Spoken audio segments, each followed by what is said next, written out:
కల్వకుంట్ల కవిత నేను ముఖ్యమంత్రిని అవుతాను, నేను ముఖ్యమంత్రిని అయ్యాక కేసీఆర్ పాలన మీద విచారణకు ఆదేశాలు జారీ చేస్తాను అంటూ ఆవిడ సంచలనమైనటువంటి వ్యాఖ్యలు చేశారు. ఇంతకీ ఏ సందర్భంలో కల్వకుంట్ల కవిత అటువంటి వ్యాఖ్యలు చేశారనేది మనం పూర్తి స్థాయిలో విశ్లేషణ చేసుకుందాం. ప్రస్తుతం మనతో పాటున్నారు ప్రముఖ రాజకీయ విశ్లేషకులు, ప్రముఖ సీనియర్ జర్నలిస్ట్ సిఎస్ రావు గారు. వారితో మాట్లాడదాం. సార్ నమస్తే. సార్ నమస్తే. నేను తెలంగాణకి ముఖ్యమంత్రిని అవుతాను, నేను తెలంగాణకి ముఖ్యమంత్రిని అయిన తర్వాత కేసీఆర్ పరిపాలన మీద విచారణకు ఆదేశిస్తాను అంటున్నారు కవిత. ఏంటి సార్ అసలు ఏ సందర్భంలో అలా అన్నారు, ఏం జరుగుతుంది? డైరెక్ట్ గా కేసీఆర్ పరిపాలన మీద విచారణకు ఆదేశిస్తానని చెప్పి అనకుండా ఇండైరెక్ట్ గా 2014 నుంచి నేను విచారణకు ఆదేశిస్తాను. ఇంకా అదే కదా సార్, 2014 నుంచి 2023 వరకు ఉంది. 2014 నుంచి ఆవిడ సీఎం అయ్యేంత వరకు మొత్తం దాని మీద విచారణకు పరిపాలన, అప్పటి వరకు జరిగిన పరిపాలన మీద విచారణకు ఆదేశిస్తానని చెప్పి చెప్తుంది ఆవిడ. ఎందుకు చెప్తున్నానంటే, ఇప్పుడు బీఆర్ఎస్ పార్టీలో ఉండేటువంటి వాళ్ళు భూములు ఆక్రమించారు, అవినీతి సంపాదించారు అనేది ఆవిడ చేస్తున్నటువంటి ఆరోపణలు. ఇక్కడ రెండు అంశాలు. ఒకటేంటంటే, ఇప్పుడు ఆవిడ సీఎం కావడం అనేది ఒకటి, సీఎం అయిన తర్వాత విచారణకు ఆదేశించడం ఒకటి. ఆదేశించితే ఎవరి మీద ఎలాంటి అంశాల మీద ఆదేశిస్తారు అనేది ఇంకొకటి. ఇప్పుడు ఆవిడ సీఎం అవుతారా కదా? ఫస్ట్ ఆఫ్ ఆల్ ఆవిడ సీఎం కావాలి, ఆదేశించాలంటే ఆవిడ సీఎం కావడానికి తెలంగాణ సమాజం రెడీగా ఉందా? ఇప్పుడు లోకల్ బాడీ ఎలక్షన్స్ జరుగుతున్నాయి, తెలంగాణ జాగృతి సంబంధం ఒక సర్పంచ్ ఏదో గెలిచాడు అంటున్నారు. మరి అదే బలమా? లేదంటే రాజకీయ పార్టీకి ఇంకా అవతరించలేదు కాబట్టి ఆవిడకి తెలంగాణ మొత్తం ఇప్పుడు జాగృతి చేయడానికి తెలంగాణ సమాజంలో యాత్ర చేస్తుంది ఆవిడ. సో ఆ యాత్ర చూసిన తర్వాత ఆవిడ కాన్ఫిడెన్స్ వచ్చి సీఎం అవుతానంటుందా? లేదని అంటే జైలుకి పోయించారు కాబట్టి సెంటిమెంట్ తోటి ఆ జైలుకి పోయించిన వాళ్ళు సీఎం అవుతారు అనేటువంటి ఒక సెంటిమెంట్ అయితే ఉంది కాబట్టి ఆ సెంటిమెంట్ని ఆవిడ నమ్ముకుంటున్నారా? లేదు కేసీఆర్ గారే సపోర్ట్ చేసి కవిత గారిని ముఖ్యమంత్రిని చేస్తారా? ఇన్ని అంశాలు ఉన్నాయి. ఆవిడ ముఖ్యమంత్రి నేను అవుతున్నాను, నేను కాబోతున్నాను ముఖ్యమంత్రి అని చెప్పేసి అంటున్నారు. మరి అంత బల్లగుద్ది కల్వకుంట్ల కవిత నేను తెలంగాణకి ముఖ్యమంత్రిని అవుతాను, కాబోతున్నాను ఎలా చెప్తున్నారు? అంటే తండ్రి కేసీఆర్ సహకారం ఉంటుందా? మరి కేసీఆర్ సహకారం ఉంటే 2014 నుంచి నేను ముఖ్యమంత్రి అయ్యే వరకు, నేను ముఖ్యమంత్రి అయిన తర్వాత విచారణకు ఆదేశిస్తానంటున్నారు. అంటే ఏంటి, అవినీతి జరిగిందని ఆవిడ బావుడ 100% చెప్తుంది. ఇప్పుడు మల్లారెడ్డిది, తర్వాత కృష్ణారావుది, తర్వాత నిరంజన్ రెడ్డి, జగదీష్ రెడ్డి, వీళ్ళందరూ లిస్టు బయట పెట్టారు. మరి వీరందరూ అవినీతి చేస్తూ ఉంటే అప్పుడు ముఖ్యమంత్రిగా ఉన్న కేసీఆర్ గారు ఏం చేస్తున్నారని ఆవిడ భావన. ఇప్పుడు అదే కదా ఎంక్వైరీ. ఇప్పుడు కాళేశ్వరం మీద ఎంక్వైరీ చేశారు రేవంత్ రెడ్డి గారు, తర్వాత విద్యుత్ దాని మీద వేశారు, తర్వాత ఇప్పుడు ఫార్ములా ఈ రేస్ దాని మీద వేశారు.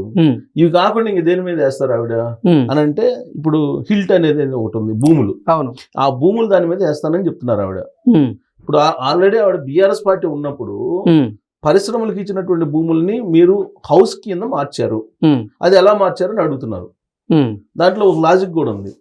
సినిమా ఇండస్ట్రీ వాళ్ళకి ఇచ్చినటువంటి స్టూడియోల్ని ఆ స్టూడియోలకు వాడకుండా వాళ్ళు హౌస్ సైట్ రియల్ ఎస్టేట్ వ్యాపారం చేసుకున్నట్టుగా అనుమతించారు.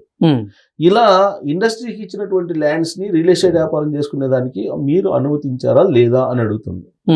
ఆ అనుమతించడం వెనక మీరు ముడుపులు తీసుకున్నారా లేదా అని చెప్పి బీఆర్ఎస్ పార్టీలో ఆ రోజు ఆ పని చేసినటువంటి వాళ్ళని అడుగుతుంది. ఆ లిస్టు మొత్తం బయట పెడతాను ఆధారాలతో సహా అని చెప్పి చెబుతున్నారు. ఎప్పుడంటే త్వరలో బయట పెడతానని చెప్తున్నారు ఆవిడ. అంటే ఇప్పుడు రేవంత్ రెడ్డి ప్రభుత్వాన్ని బదనాం చేస్తున్నారు. ఎవరు? కేటీఆర్ గారు బదనాం చేస్తున్నారు. 5 లక్షల కోట్ల రూపాయలు కుంభకోణానికి పాల్పడుతున్నారు, దాని మేరకు ప్రభుత్వంలో నిర్ణయం తీసుకోబోతున్నారు అని చెప్పి కేటీఆర్ గారు చెప్తున్నారు. ఎందుకు? ఎప్పుడో భూములు కేటాయించారు ఇండస్ట్రీస్కి. అవి 25 years, 20 years, 30 years అలా అయిపోయినాయి. దాన్ని ఎన్హాన్స్ చేయాలి. లీజ్ ఎన్హాన్స్ చేయటమో లేకపోతే అవుట్ రేట్గా వాళ్ళకి ఇవ్వటం అనేది ప్రభుత్వం దగ్గర ఉన్నటువంటి డిస్క్రిప్షన్.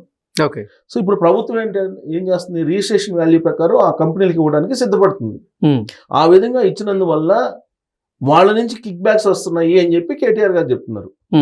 సో దాని ఆరోపణలో 5 లక్షల కోట్ల రూపాయలు దోచేయబోతున్నాడు రేవంత్ రెడ్డి అని చెప్పి ఆయన చేస్తున్నటువంటి ప్రధానమైనటువంటి ఆరోపణ కేటీఆర్ గారు. దానికి కౌంటరా ఇప్పుడు కవిత గారు ఇస్తుంది. మీరు బీఆర్ఎస్ పార్టీ అధికారంలో ఉన్నప్పుడు మీరు ఇవ్వలేదా? మీరు ఇండస్ట్రీకి ఇచ్చినటువంటి భూమిని మీరు ఇళ్ల కింద కన్వర్ట్ చేసి రియల్ ఎస్టేట్ వ్యాపారం చేసుకుని మీరు అనుమతించలేదా? ఇప్పుడు అనుమతిస్తే తప్పేంటి అనే యాంగిల్లో మాట్లాడుతున్నారా? లేకపోతే అసలు ఆ ప్రభుత్వం ఈ ప్రభుత్వం అన్ని ప్రభుత్వాలు తెలంగాణ సమాజంలోని లేదంటే తెలంగాణ సంపదను దోచేశాయి కాబట్టి నేను సీఎం అవుతాను, సీఎం అయిన తర్వాత 2014 నుంచి నేను విచారణకు ఆదేశిస్తాను దీని మీద అని చెప్పి ఆవిడ చెప్తున్నారు. ఆవిడ విచారణకు ఆదేశిస్తే ఫస్ట్ దొరికేది ఎవరు? కేసీఆర్ గారే కదా నిర్ణయం. అవును. ముఖ్యమంత్రి ఆయనే కదా. 2014 నుంచి 2023 వరకు ముఖ్యమంత్రి ఎవరున్నారు? కేసీఆర్ గారే ఉన్నారు. ఇలాంటివన్నీ కేసీఆర్ గారికి తెలియకుండా జరగవు. ఒకవేళ ఎవరైనా చేసినా కానీ అది ఆయన అనుమతి లేకుండా ఫైల్ మూవ్ కాదు. ఇలాంటి అంటే ఆ కేసీఆర్ గారి మీద విచారణకు ఆదేశిస్తానని చెప్పి కవిత గారు చెప్తున్నారా? ఓకే. అసలు ఆవిడ ఇచ్చినటువంటి కామెంట్, ఇప్పుడు నేను సీఎం అవుతాననేది ఒకటి, అయిన తర్వాత విచారణకు ఆదేశిస్తాను 2014 నుంచి జరిగినటువంటి అంశాల మీద అని అంటున్నారు. అంటే కేటీఆర్ గారిని దృష్టిలో పెట్టుకున్నా, హరీష్ రావు గారిని దృష్టిలో పెట్టుకున్నా, లేదంటే ఆవిడ ఆరోపించినటువంటి ఈ మాజీ మంత్రులు ఎవరైతే ఉన్నారో వాళ్ళని ఉద్దేశించి చెప్తున్నారా అని అంటే ఆవిడేమంటున్నారు? గతంలో ఏమన్నారు? కేసీఆర్ గారు మంచోళ్ళే, కేసీఆర్ గారు చుట్టూ ఉన్నది దెయ్యాలు అన్నారు. అంటే కేసీఆర్ గారు మంచోళ్ళే, కేసీఆర్ గారి మీద విచారణ కాకుండా కేసీఆర్ గారు తెలియకుండా వీళ్ళందరూ చేశారనేటువంటి అభిప్రాయం ఆవిడకు ఉంది అనుకోవాలి మనం. ఓకే. లేదంటే ఆ మాట అనరుగా. అసలు ఇదంతా సీఎం అవుతాను అనేటువంటి ధైర్యం ఎక్కడి నుంచి వచ్చింది ఫస్ట్ ఆవిడకి? కేసీఆర్ గారు కనుక ఆవిడ వెనక లేకపోతే ఆ ధైర్యం ఆవిడకి అసలు రాదు కదా. సో ప్రాథమికంగా కేసీఆర్ గారు ఆడిస్తున్నటువంటి ఒక పెద్ద రాజకీయ చదరంగం అని చెప్పేసి భావించాలి. అంటే ఒకవేళ నిజంగా కేసీఆర్ గారే కల్వకుంట్ల కవితతో ఈ డ్రామా అంతా ఆడిస్తూ ఉంటే 2014 నుంచి నేను ముఖ్యమంత్రి అయ్యే వరకు మొత్తం అసలు విచారణకే ఆదేశిస్తానంటూ ఆవిడ చెప్తున్నారు. అదే ఎలా సాధ్యం అసలు? ఇప్పుడు అదే ఇండివిజువల్ గా వీళ్ళు చేశారని కదా. కేసీఆర్ గారికి తెలియకుండా ఇండివిజువల్ గా వీళ్ళు చేశారని కదా. ఇప్పుడు కేసీఆర్ గారి గురించి కూడా చాలా మంది ఏమంటారంటే కేసీఆర్ గారు కీర్తి కండూతి పేరు ప్రతిష్టలు కావాలనుకుంటారు తప్పితే అవినీతికి పాల్పడేటువంటి నైజం కాదనేది ఆయన గురించి కొంతమంది చెప్తున్నటువంటి మాట. అంటే ఆయనకి తెలియకుండా మరి ఇలా ఎలా చేయగలుగుతారు? అసలు చేయలేరుగా. ఇప్పుడు ఆయనకి తెలియకుండా జరిగినా ముఖ్యమంత్రి ఆయనే కాబట్టి ఆయనకే మచ్చబడుతుంది. ఇప్పుడు ఆ రోజు ఇప్పుడు గవర్నమెంట్ లో అప్పుడు ఎవరున్నారు కీలకంగా? కేసీఆర్ గారు, కేటీఆర్, హరీష్ రావు గారు, కవిత, సంతోష్ రావు, తర్వాత జగదీష్ రెడ్డి, వీళ్ళందరూ ఉన్నారు. సో వీళ్ళు బహుశా తెలియకుండా చేశారా? ఇప్పుడు ఫోన్ ట్యాపింగ్ ఉంది, ఫోన్ ట్యాపింగ్ తెలియకుండా చేశారా? ఫోన్ ట్యాపింగ్ కేసు కూడా మెన్షన్ చేశారు ఆవిడ. మరి ఫోన్ ట్యాపింగ్ కేసు మీద విచారణ ఆల్రెడీ ఉంది. ఇవాళ ప్రభాకర్ రావు హాజరయ్యాడు, లొంగిపోయాడు. ఇవాళ సుప్రీంకోర్టు ఆదేశాల మేరకు వాళ్ళు లొంగిపోయాడు పోలీసుల దగ్గర.